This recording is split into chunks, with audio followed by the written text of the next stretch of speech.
Hello दोस्तों, स्वागत है आपका हमारे यूट्यूब चैनल पॉलिटिक्स 007 में। तो दोस्तों, आज हम बात करने वाले हैं कर्नाटका में चल रहे सियासी झगड़े की।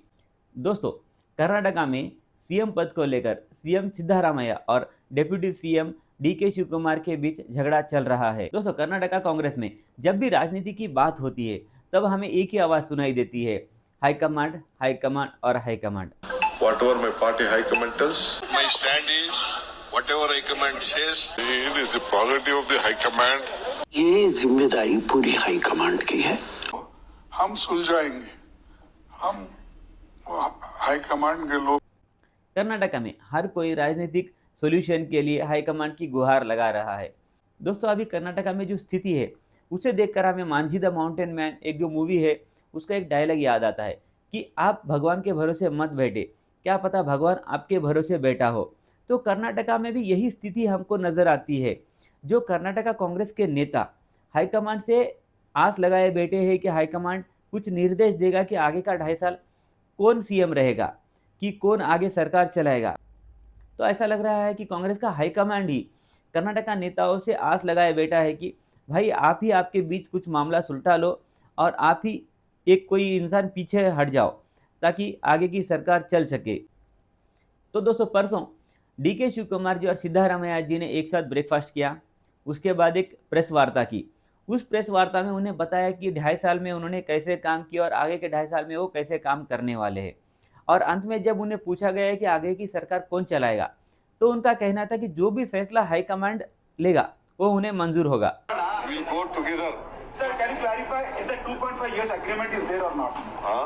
Yes. Sir, 2.5 years agreement. No, whatever High Command tells. So, but is there agreement? Sir, agreement is there 2.5 years or not? ಪ್ರಶ್ನೆಗೆಲ್ಲ ನಾವು ಉತ್ತರ ಕೊಡಲ್ಲ. Whatever High Command tells, we will obey. जो कर्नाटका का सियासी झगड़ा है वो बहुत दिनों से चल रहा है और हाईकमांड ने अभी तक कोई कड़ा निर्देश इसके लिए दिया नहीं है। हाईकमांड अभी इस चित्र में कहीं नज़र ही नहीं आता। तो इस हाईकमांड के इस रवैये से हाईकमांड पर प्रश्न उठने लगे कि भाई आप कुछ करिए, आप कुछ बोलिए कि कौन आगे सरकार चलाएगा। तो दोस्तों, देखते हैं कि जो कांग्रेस का हाईकमांड है वो कोई निर्णय क्यों नहीं ले रहा। तो इससे पहले देखना होगा कि कांग्रेस का हाईकमांड है कौन। अभी देखिए, कांग्रेस के हाईकमांड में सोनिया जी, राहुल गांधी जी और प्रियंका वाड्रा जी, ये तीनों ही है। हालांकि मल्लिकार्जुन खड़गे कांग्रेस पार्टी के अध्यक्ष है, लेकिन वो सिर्फ सजेस्टिव पोजीशन में है। असली फैसला तो राहुल जी को और सोनिया गांधी जी को ही लेना है। तो जो भी कांग्रेस के हाईकमांड अभी बने बैठे हैं, तो वो क्यों असक्षम हो रहे हैं जो इस सॉल्यूशन का हल निकालने के लिए। तो दोस्तों, इससे पहले देखना होगा कि कांग्रेस का हाईकमांड का अनुभव क्या है। कांग्रेस के जो हाईकमांड है, राहुल जी, सोनिया गांधी जी और प्रियंका गांधी जी, उनका अनुभव सिर्फ एक सांसद के तौर पे ही रहा है। ना राहुल गांधी जी किसी प्रदेश के मुख्यमंत्री रहे हैं और ना ही केंद्र में कभी मंत्री रहे हैं। और सोनिया गांधी जी ने भी जब 2004 से लेकर 2014 तक उन्होंने सरकार चलाई तो एक सूडो सरकार थी। मनमोहन सिंह जी भले ही प्रधानमंत्री हो, वो एक तरीके से बैकडोर से सरकार चला रही थी, लेकिन उतना कड़ा विपक्ष जो अभी बीजेपी है विपक्ष, उतना मजबूत विपक्ष उस समय पर नहीं था। तो इसलिए वो सरकार आसानी से चलती रही।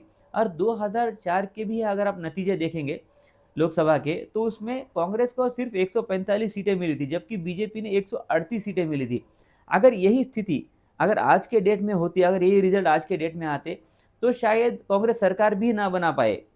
तो इससे पता चलता है कि कांग्रेस का नेतृत्व अभी कमज़ोर है।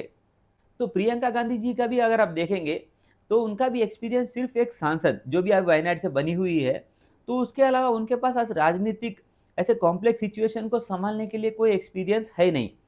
तो कैसे उम्मीद कर सकते हैं कि वो किसी भी राजनीतिक संकट में एक निर्णायक नतीजा या निर्णायक निर्देश देंगे।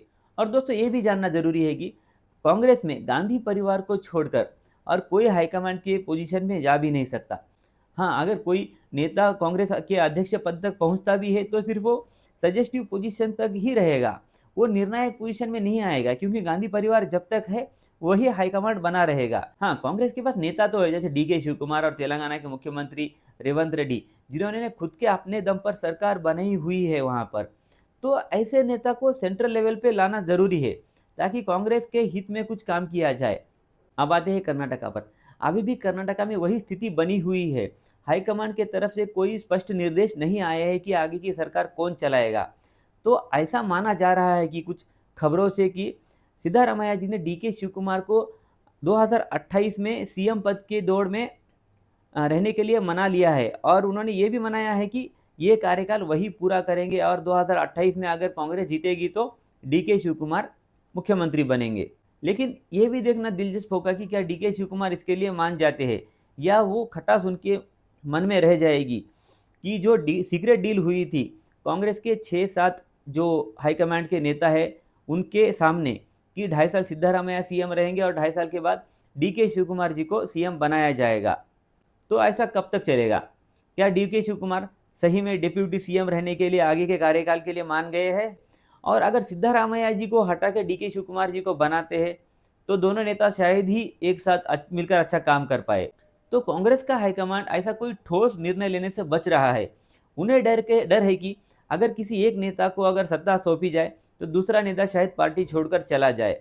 लेकिन कांग्रेस अभी कर्नाटक में अच्छी पोजीशन में है, तो पार्टी तोड़कर सरकार बनाना अभी मुमकिन नहीं है और किसी भी नेता को, चाहे सिद्धारामैया जी हो या डीके शिवकुमार जी, उनको भी पार्टी तोड़कर दूसरे पार्टी में जाना या पार्टी गिराकर सरकार बनाना, तो इन दोनों में किसी भी सिचुएशन में दोनों नेताओं का कोई फायदा नहीं होता दिख रहा है। तो दोस्तों, हर राज्य में कांग्रेस के नेताओं के बीच अंदरूनी लड़ाई चल रही है और इसके वजह से कांग्रेस को बहुत बड़ा नुकसान भी हो रहा है। जैसे राजस्थान में गहलोत और सचिन पायलट जी के जो झगड़ा है सीएम पद को लेकर, उसमें वो सरकार गवा बैठे। और फिर उसके बाद छत्तीसगढ़ में भी जो टीएस सिंहदेव और बघेल जी के बीच में जो लड़ाई चल रही थी वो भी कांग्रेस हाईकमांड सुलझा नहीं पाया। और अभी कर्नाटका, तो कांग्रेस के हर राज्य में दो नेता एक दूसरे के खिलाफ लड़ रहे हैं। मध्य प्रदेश में तो सिंधिया जी पार्टी छोड़कर बीजेपी में चले गए और वहाँ भी सरकार गिर गई। तो कांग्रेस इस तरह से कांग्रेस मुक्त भारत की तरफ खुद ही आगे बढ़ रही है। मतलब कांग्रेस जिस जिस राज्य में है, अंदरूनी लड़ाई की वजह से सरकार वहाँ पे हार जा रही है और जहाँ जहाँ जीतने की संभावना है वह भी अंदरूनी लड़ाई की वजह से ही जीत नहीं पा रहे हैं। जैसे अभी हरियाणा में कांग्रेस इलेक्शन जीती ही नहीं, सभी लोग सीएम बनने की रेस में लग गए और इसका खामियाजा क्या हुआ? लोग एक दूसरे के कोऑर्डिनेशन में काम नहीं कर पाए और बीजेपी आसानी से फिर तीसरी बार, जहाँ पे एंटी इनकम्बेंसी बीजेपी के खिलाफ होनी चाहिए, तो बीजेपी ने तीसरी बार अपनी सरकार बनाई। तो कांग्रेस धीरे धीरे कर अपने इस निर्णायक भूमिका नहीं लेने की वजह से कांग्रेस मुक्त भारत की तरफ बढ़ती जा रही है। अब कांग्रेस के सिर्फ 3 राज्य बचे हुए हैं जहाँ पे उनकी सरकार है, तेलंगाना, कर्नाटका और हिमाचल प्रदेश। ऐसी इनफाइटिंग चलती रही सिद्धारामैया जी और डीके शिवकुमार के बीच, अगले इलेक्शन जीतना बहुत मुश्किल है।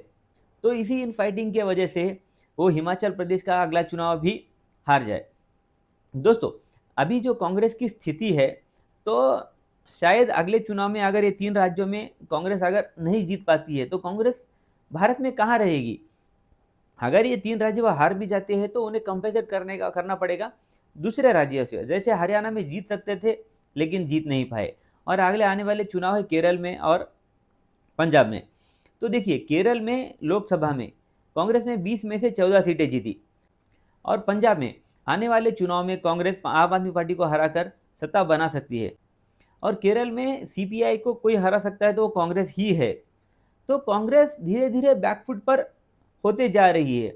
जैसे ये छोटे छोटे दल है जो कांग्रेस को इतनी कम सीटें देते हैं, जैसे बिहार में आरजेडी ने कांग्रेस को सिर्फ 60 सीटें दी थी विधानसभा का चुनाव लड़ने के लिए।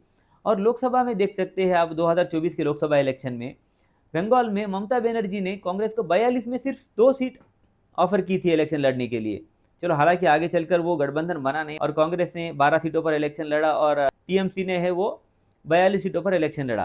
तो दोस्तों, ऐसा कर कांग्रेस धीरे धीरे सिमटती जा रही है और एक दिन ऐसा हो सकता है कि किसी भी राज्य में कांग्रेस की सरकार ना हो। तो कांग्रेस अभी भी देश की दूसरी सबसे बड़ी पार्टी है, उनके 99 सांसद है अभी भी संसद में। तो आपको गारंटी है क्या कि कोई बता सकता है कि अगर अभी चुनाव होंगे तो कांग्रेस के 99 सांसद भी जीत कर आएंगे? तो कांग्रेस के हाईकमांड को थोड़े कड़े निर्णय लेने होंगे ये अंदरूनी जो लड़ाई चल रही है उसे रोकने के लिए। तो दोस्तों, देखते हैं कर्नाटका में कोई स्पष्ट निर्देश आता है कि हाईकमांड की तरफ से या अंदर ही अंदर ये सीएम को लेकर लड़ाई चलती रहेगी। तो दोस्तों आज की वीडियो में इतना ही। अगर वीडियो पसंद आई हो तो लाइक करो, अपने दोस्तों के साथ शेयर करो और चैनल को सब्सक्राइब करो। जय हिंद।